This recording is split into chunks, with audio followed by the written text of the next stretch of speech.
Bismillahirrahmanirrahim. Assalamualaikum warahmatullahi wabarakatuh. Hamdan wa syukran lillah, wassalatu wassalamu ala khairi rasulillah, sayyidina wa maulana Muhammad ibn Abdillah wa ala alihi wa sahbihi wa man tabi'a hudah. La hawla wa la quwwata illa billah. Amma ba'd, fa'aqulu wabillahi taufiq wal hidayah. Hadirin kaum muslimin wal muslimat, jamaah salat zuhur Masjid Busdai yang sama-sama mengharapkan ridha dan rahmat Allah subhanahu wa ta'ala. Tidak henti-hentinya marilah kita memanjatkan puja dan puji syukur kehadirat Allah subhanahu wa ta'ala, karena dengan izin dan takdirnya alhamdulillah sampai dengan hari ini kita sudah menginjak hari ketiga di bulan suci Ramadan 1446 Hijriah.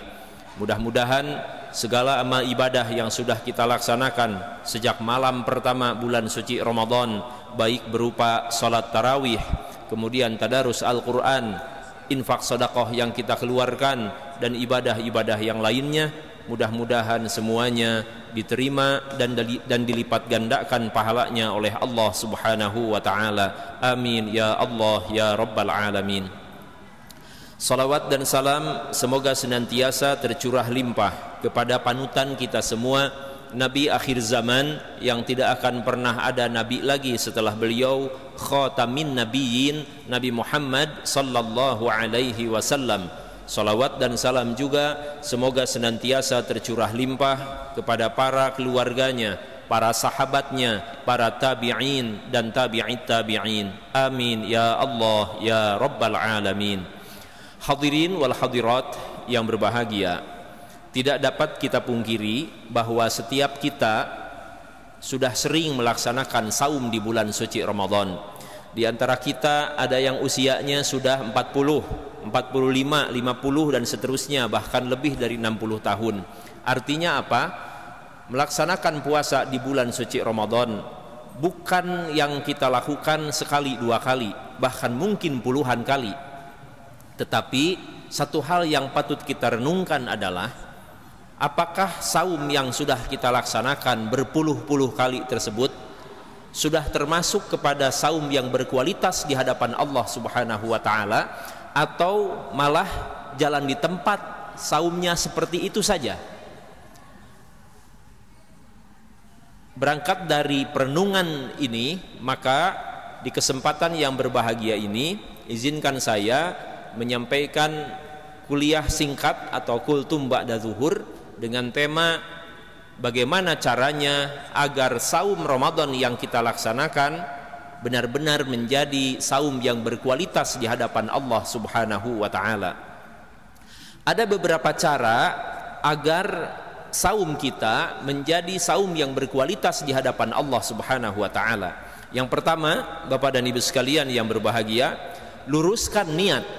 Ini penting. Kenapa? Karena boleh jadi ada orang yang melaksanakan saum terus menerus, setiap bertemu bulan suci Ramadan dia saum lagi, Ramadan saum lagi, tetapi niatnya tidak lurus. Kenapa penting untuk meluruskan niat? Karena Rasulullah sallallahu alaihi wasallam menyatakan dalam sebuah hadis sahih yang diriwayatkan oleh Imam Bukhari dan Imam Muslim, innamal a'malu binniyat. Sesungguhnya sahnya setiap amal perbuatan tergantung kepada niatnya. Oleh karena itu, hal pertama yang harus kita lakukan agar ibadah saum kita berkualitas di hadapan Allah subhanahu wa ta'ala adalah dengan meluruskan niat. Tanamkan dalam hati kita masing-masing bahwa kita melaksanakan saum Ramadan pada tahun ini benar-benar niatnya ikhlas karena mengharapkan ridha Allah subhanahu wa ta'ala. Itu yang pertama. Kemudian yang kedua, Bapak Ibu hadirin wa hadirat yang berbahagia, cara agar saum kita menjadi saum yang berkualitas di hadapan Allah subhanahu wa ta'ala adalah hendaklah ketika kita melaksanakan ibadah saum di bulan suci Ramadan dan ibadah-ibadah yang lainnya berupaya untuk mengikuti sunnah Rasulullah sallallahu alaihi wasallam. Kita hindarkan perbuatan-perbuatan khurafat, perbuatan syirik, perbuatan-perbuatan yang melenceng dari akidah as-sahihah. Sebagai contoh, Rasulullah Shallallahu Alaihi Wasallam memberikan tuntunan kepada kita ketika melaksanakan saum itu ada hal-hal yang termasuk kepada sunnah puasa atau sunnah saum, antara lain menyegerakan berbuka atau ta'jilul fitri, ya. Kemudian yang berikutnya di antara sunnah Rasulullah dalam melaksanakan saum di bulan suci Ramadan adalah mengakhirkan sahur, ya. Mengakhirkan sahur itu bagian daripada sunnah. Bahkan melaksanakan sahurnya juga termasuk di dalamnya bagian dari keutamaan dan juga sunnah Rasulullah SAW dan upaya kita agar mendapatkan keberkahan. Dalam sebuah hadis Rasulullah SAW bersabda, tasahharu fa inna fis sahuri barakah.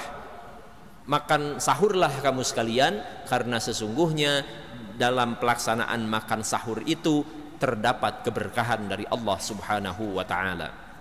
Hadirin wal hadirat yang berbahagia.